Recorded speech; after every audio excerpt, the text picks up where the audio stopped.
So a few weeks ago I picked up this engine control panel from a Tornado GR4 on eBay because, you know, why not? When it arrived, I realised it's previously been used in an old school sim, judging by the DSUB connectors here.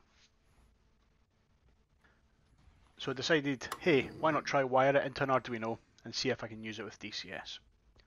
The previous owner has really neatly wired everything up and marked all the cables, so it was a real breeze to figure out what was what. I stripped it down, and after working out my wiring, I did a mediocre soldering job that I forgot to film. I then started figuring out Arduino IDE. With quite a bit of reading and a little bit of help from ChatGPT, I managed to come up with some code.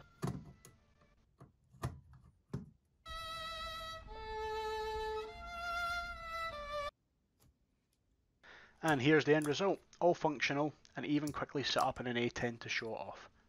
So it ends up being 2 push buttons, 2 one-way switches and 4 two-way locking toggles. You can tell these are getting on a bit because they're a bit stiff.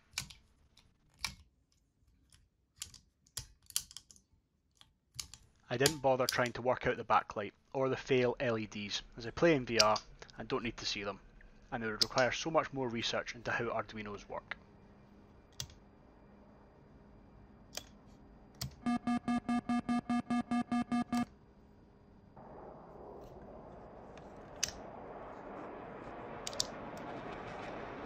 So now I'll need to come up with some kind of mounting solution so I can actually use it.